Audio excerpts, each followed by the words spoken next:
I, 34, female, recently lost my husband, 36, male, to a sudden cardiac arrest. And it's been a really tough time for me. We were married for 12 years, and even though it's been 3 months since he passed, the pain still feels so fresh. We had a home together, a beautiful 4-bedroom house in a lovely neighborhood that we worked so hard to buy about 6 years ago. My husband was always super organized, especially when it came to finances. He made sure everything was legally sorted and documented, and I never really gave it much thought back then, but now, looking back, I'm incredibly thankful for how he took care of all that. I know this might seem a little out of context, but believe me, it will come around. My in-laws and I have never been close. They've always been very traditional and, to be honest, never fully accepted me. I chose to focus on my career. I'm a software engineer, which they didn't understand because they expected me to stay at home and have kids. They were polite enough, but there was always this subtle tension between us. My sister-in-law, 38, female, was their favorite. She's married with 3 kids, stays at home, and basically fits the mold of what they consider the perfect daughter. Things began to take a strange and unsettling turn not long after my husband's funeral. At first, my in-laws seemed genuinely supportive.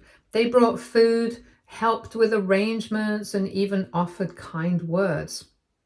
For a brief moment, I thought that maybe this was the beginning of a better relationship with them, that maybe in the face of such a profound loss, we could find some common ground. But that hope didn't last long. Just a week after we laid my husband to rest, they showed up at my door unannounced, and the tone of their visit was nothing like I'd expected. My father-in-law, 65, male, started off with a speech about how family needs to stick together in times like these, and how they had been thinking about what was best for everyone. At first, I thought maybe they were offering some sort of olive branch or trying to console me in a way that felt genuine. For a brief moment, I even allowed myself to believe they were finally showing a bit of understanding and compassion after all these years of tension. But then the conversation took a turn that I could never have anticipated. Out of nowhere, they dropped a bombshell. My in-laws told me that I should do the right thing and give up the house to my sister-in-law and her family. They reasoned that since she has 3 young kids, ages 8, 6, and 4, they needed the space far more than I did. They pointed out that I was just one person living in a big house and suggested that I move into my sister-in-law's 2-bedroom apartment instead.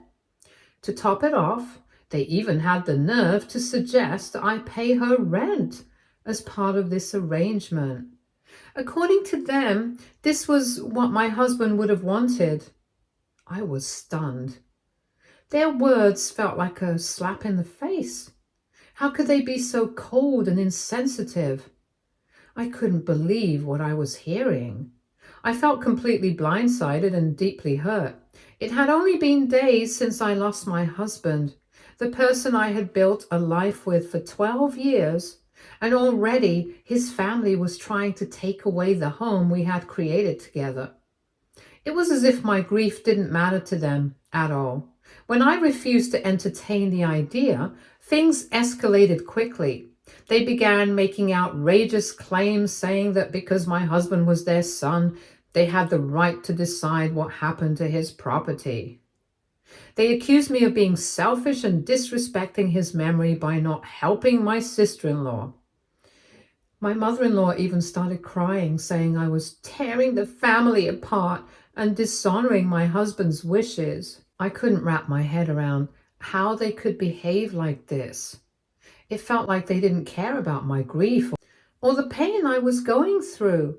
All that seemed to matter to them was what they could take from me, as if my feelings didn't count. Losing my husband was already the hardest thing I'd ever faced, and now his family was adding to the pain by treating me like an obstacle to their plans. I was devastated, furious, and completely overwhelmed. The way they were acting made it clear that fairness or decency didn't matter to them. They were determined to get what they wanted no matter how much it hurt me. But it didn't end there. The harassment only got worse. For days, they kept showing up at my house without warning, ringing the doorbell, knocking like they had every right to be there. If I didn't answer, they'd call me repeatedly, sometimes back to back, until I felt like I couldn't escape them. On top of that, they started dragging other family members into it. People I hadn't heard from in years suddenly began reaching out, telling me I needed to think of the children and do the right thing by giving up the house. It felt like they were trying to wear me down from every angle, using guilt and pressure to get their way. The worst part was my sister-in-law's behavior. She started posting these passive-aggressive messages on social media, clearly aimed at me. Things like, "Some people are heartless," and "family should take care of family." It was such a blatant attempt to paint me as the villain, and it hurt deeply. Not just because it was unfair, but because I was already struggling to keep myself together after losing my husband. Instead of supporting me, they were trying to tear me down. Every knock at the door, every call, every message chipped away at what little peace I had left. I felt like I was constantly on edge, waiting for the next attack. It was exhausting and emotionally draining. Eventually, I realized I couldn't keep living like that. I was already dealing with unimaginable grief, and their behavior was pushing me to my breaking point. That's when I knew I had to take action. I needed to protect myself, not just from their claims on the house, but from the relentless stress and manipulation they were putting me through. I decided it was time to get some professional advice, so I reached out to my husband's lawyer. As soon as I explained the situation, he wasted no time setting up a meeting with my in-laws. I wasn't sure what to expect, but I hoped it might finally put an end to their behavior. What I didn't realize was just how prepared my husband had been for something like this. When my in-laws showed up for the meeting, the lawyer didn't hold back. He started by explaining the legal facts about the house. He told them that the house was fully paid off and was jointly owned by my husband and me with something called the right of survivorship. That meant that when my husband passed away, ownership of the house automatically transferred to me. There was no loophole, no gray area. It was mine, fair and square. Then he went a step further and brought up my husband's will. Apparently, my husband had updated it just a year before, making it crystal clear that everything was to go to me and that his family was not to contest it. Hearing this left my in-laws visibly stunned. But that wasn't even the end of it. The lawyer then pulled out detailed records my husband had kept over the years. He had documented every time his parents tried to interfere in our financial decisions.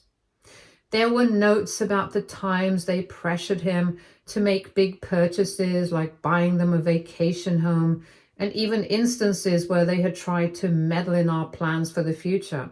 My husband had been more aware of their behavior than I'd realized, and he had quickly taken steps to protect me from it.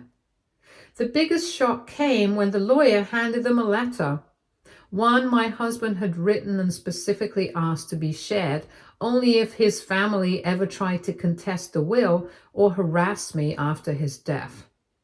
In the letter, my husband poured his heart out. He wrote about how deeply disappointed he would be if his parents ever acted this way towards me. He reminded them of how much he loved me and how important it was to him that I was treated with respect and kindness, especially in his absence. It was as if he had anticipated exactly what they might try to do, and he had made sure they couldn't twist the situation in their favor.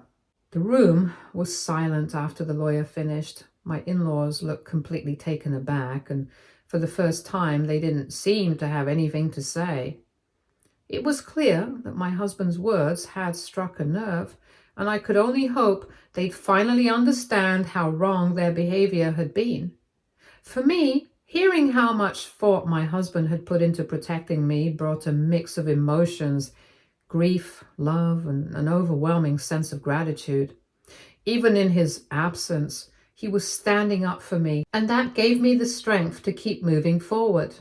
What shocked them the most was when the lawyer revealed that my husband had set up a trust for my sister-in-law's kids' education. But here's the catch. The trust would be void if his family ever tried to pressure me about any of his assets after his death. The lawyer made it clear that their behavior was considered harassment, and if they didn't stop, they would risk losing the trust for their grandchildren and could even face legal consequences. That seemed to shut them up for a while. But it was a tough reminder of just how far they were willing to go to try and control everything, even after my husband was gone. Since the meeting with the lawyer, I haven't heard a word from my in-laws. My sister-in-law deleted her social media posts, and now they've all blocked me on every platform. A few extended family members have reached out to apologize, saying they had no idea about the full situation and didn't realize how far their behavior had gone. It's strange to hear that from them, but at least some of them seem to be acknowledging what's really been happening.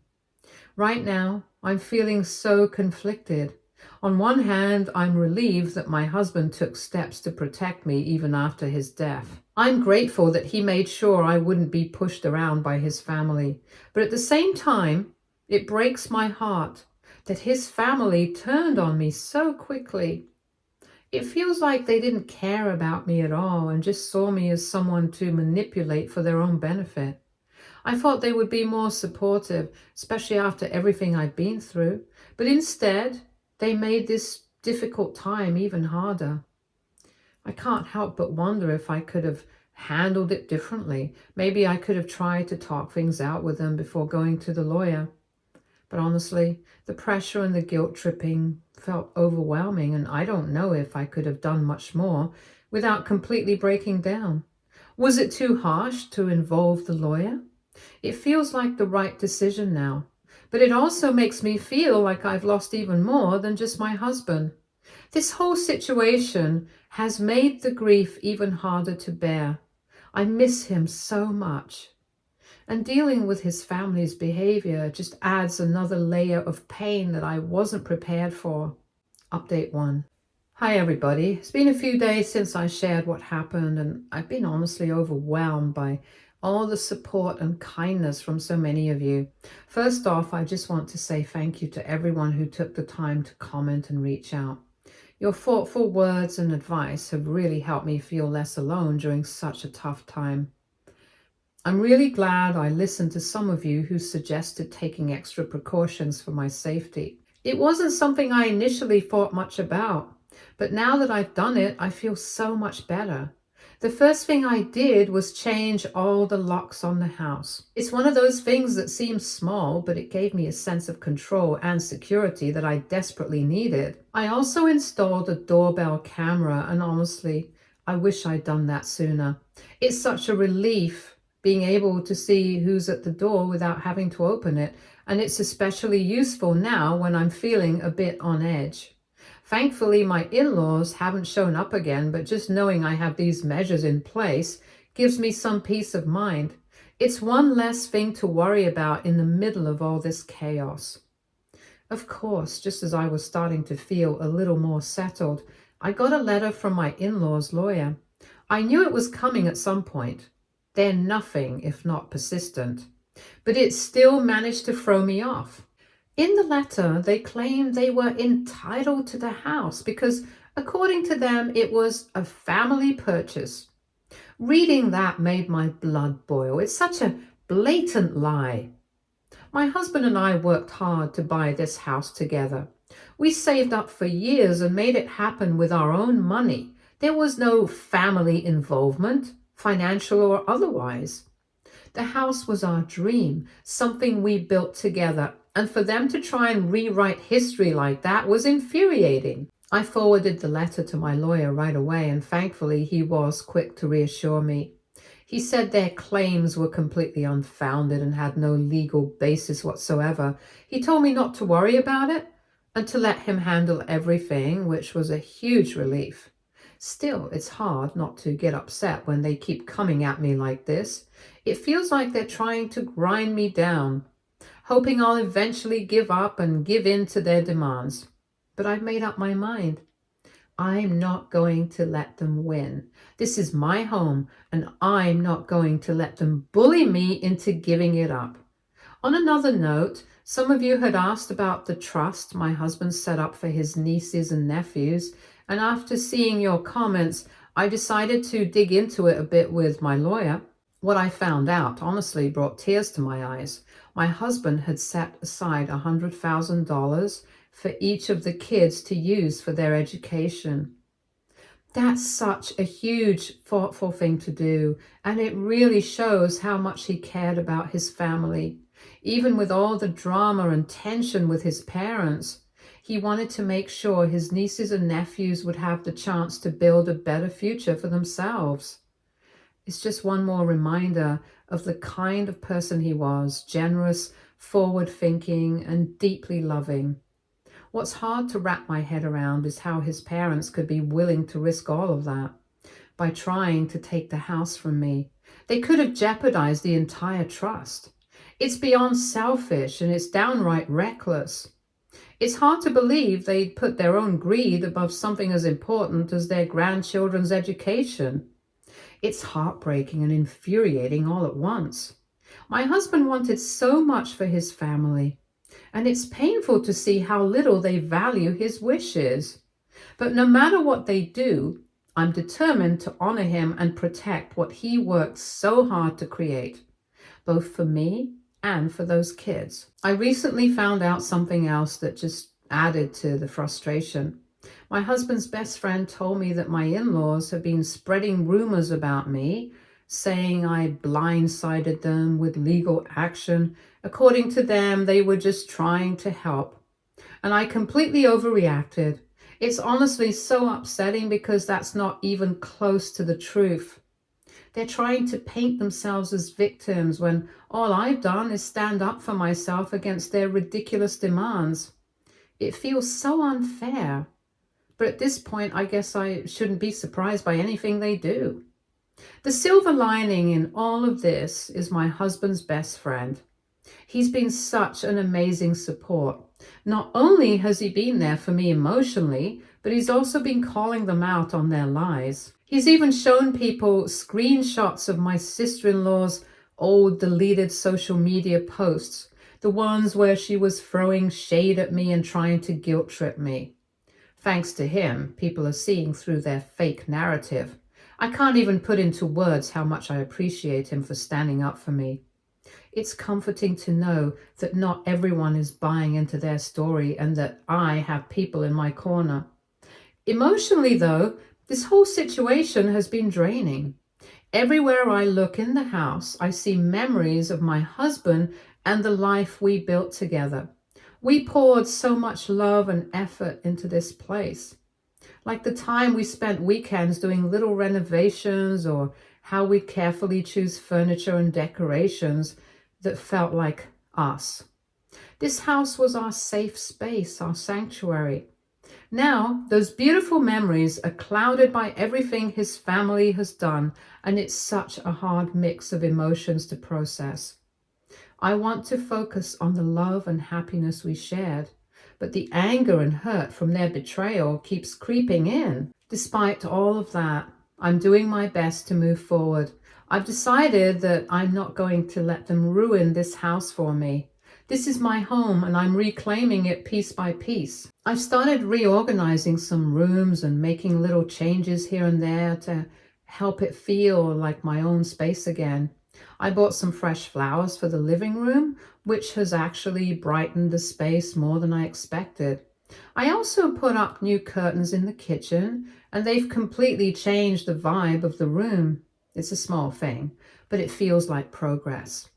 Each little step feels like a win, no matter how small. It's bittersweet. On one hand, it's hard to make changes to a place that holds so many memories of my husband. But on the other hand, it's helping me find a bit of normalcy and control in the middle of all this chaos. It's like taking my life back one piece at a time. It's not easy, and I still have hard days, but I'm determined not to let his family's actions overshadow the life we built together. I owe it to myself and to him to keep going, even if it's just one step at a time. Update 2. Things have taken a completely unexpected turn, and honestly, I'm still trying to make sense of it all. A few days ago, my sister-in-law's husband reached out to me privately. To say I was caught off guard would be putting it mildly. He apologized over and over for everything that's happened. He admitted he had no idea what his wife and my in-laws were planning until after they ambushed me. He seemed genuinely horrified by the whole situation. Apparently, they kept him completely in the dark. When he finally found out, he was furious. He said there was a massive argument between him and my sister-in-law over the entire ordeal. He told me he's really worried about how all this might impact their kids, especially the educational trust my husband set up for them. He asked if there was any way to fix things and repair the damage, but I told him I needed some time to think about it. I mean, how do you even start to untangle something this messy? It's not just about forgiveness, it's about protecting myself and honoring what my husband would have wanted. I can't make a rushed decision here, not with so much at stake. At the same time, I started hearing how all this drama is affecting my husband's extended family. Word has spread, and it's not going well for his parents. 3 of his cousins have actually cut ties with them after finding out how they treated me. I was shocked when I heard that. The cousins reached out to let me know they were appalled by the in-laws' actions and couldn't support what they described as outright greed and cruelty. They also said they're disgusted that my in-laws are risking the kids' trust fund just to try and take the house from me. Of course, not everyone is taking sides. Some relatives are trying to stay neutral, which I guess I can understand. They probably don't want to get caught in the middle, but a few still believe my in-laws' twisted version of the story. It's frustrating, but I can't control what people choose to believe. All I can do is stick to the truth and let the facts speak for themselves. I never wanted any of this to cause a rift in the family. I've already lost so much, and now it feels like the fallout from this situation is just rippling through everyone. But at the same time, it's hard not to feel like my in-laws brought this on themselves. They made their choices repeatedly, and now they're dealing with the consequences. It's sad to watch things unravel like this, especially knowing how much my husband cared about his family. But at the end of the day, their actions were selfish, and this is the fallout of their own making. Right now, I'm just trying to take it all one step at a time. I don't want to rush into any decisions or do anything that I might regret later. It's complicated. And I need to protect myself while also figuring out what's best for the future. One thing is for sure, though, this whole mess has shown me who I can count on and who truly has my back. And for that, I'm grateful. In the meantime, my lawyer sent a strong response to my in-laws' claims, making it clear that their arguments were completely baseless and warning them that any further harassment would result in legal action. Since that letter was sent, I haven't heard a word from them, and while the silence is a relief, it also serves as a reminder of just how toxic everything has become. I'm hopeful that they've finally gotten the message, but I'm still staying cautious. The locks have been changed, and the doorbell camera gives me some added reassurance. For the first time in weeks, I'm able to breathe a little easier, and it feels like a small victory. I've also started seeing a therapist, and honestly, it's been one of the best decisions I've made during all of this. Talking to someone neutral has really helped me process everything that's happened. My therapist reminded me that it's okay to grieve, not just for my husband, but also for the relationship I thought I had with his family. It's hard to admit, but in a way, it feels like I've lost them too, especially with my sister-in-law, who I had a good bond with, even though they've shown they were never really on my side. That loss hurts, but accepting it has been an important part of my healing process. Even so, I can't shake the weight of everything that's happened. My sister-in-law's husband's apology has left me feeling conflicted. On one hand, I appreciate his honesty and that he's willing to confront the situation. It's clear that he's trying to do what's best for his kids, and I can't fault him for that. But on the other hand, it's hard to separate him from the mess his wife and in-laws have caused. Should I consider some kind of compromise for the sake of the children, or would that just open the door to more problems down the road? I don't want to punish the kids for what their parents have done, but at the same time, I need to protect myself and my peace of mind. It's a difficult balance to figure out, and I'm not sure what the right choice is. As for the family rift, I'm torn. Part of me feels guilty that my actions, even though they were justified, have played a role in the growing divide within the family. But another part of me knows that my in-laws are responsible for their own actions. They made the choice to prioritize greed over decency, and now they're facing the consequences. I'm trying my best to focus on the support I've received from the people who truly care about me. My husband's best friend, his supportive cousins, and even strangers who have reached out online have all reminded me that I'm not alone in this. It's comforting to know that there are people who see the situation for what it is and are here for me. At the end of the day, I'm just trying to take things one step at a time. This journey has been overwhelming, and there are still so many unanswered questions, but right now I'm focusing on finding strength in the small victories. And I'm holding on to the hope that brighter days are ahead. I know it's going to take time to heal and figure everything out, but I'm doing my best to move forward no matter how slow or difficult it might feel. Update 3. Hi guys, after a lot of reflection, I finally made a decision about how I want to move forward, and it feels right for me. With the help of you guys and the few people in my life that I trust, I've taken a big step towards healing, but I'm doing it on my own terms. I sent an email to my in-laws and sister-in-law, clearly laying out my boundaries. I told them that I'm willing to maintain a relationship with the kids through their father, and that the educational trust my husband set up for them will remain intact as long as they respect my boundaries and stop trying to claim my home or other assets. My sister-in-law's husband responded positively, which was a relief. He thanked me for my willingness to keep the kids' trust in place and assured me that he would make sure the boundaries were respected. However, my in-laws' response was much colder. They sent back a brief email saying they need time to process everything. Honestly, that's fine by me. I've come to realize I don't need to rush any decisions or try to force relationships that aren't healthy. My counselor has helped me understand that setting boundaries isn't selfish, it's actually necessary for my well-being. My husband's best friend and his wife have been an amazing source of support throughout all of this. They come over for dinner once a week, and it's so comforting to be able to share stories and memories of my husband with people who loved him just as much as I did. Their presence has meant the world to me, especially during those moments when I felt like I'm carrying everything on my own. They've also been really proactive about offering their help in case my in-laws try anything again, though I'm hopeful that won't happen. Their friendship has been a lifeline, reminding me that I'm not alone in this. From a legal standpoint, I've taken some extra steps to protect myself. My lawyer helped me update my own will and make sure all my important documents were in order.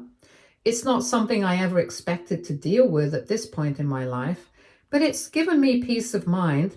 I've also made sure to document everything that's happened just in case I ever need it in the future. For now, things have been quiet.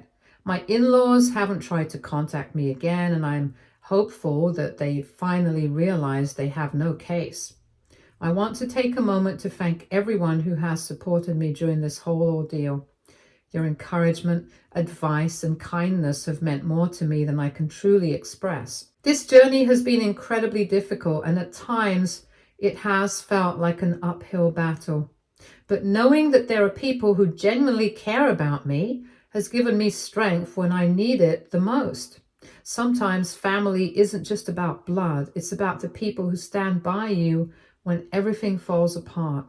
I'm so grateful for the people who've been there for me through all this. Stay tuned for more stories from our girl relationships.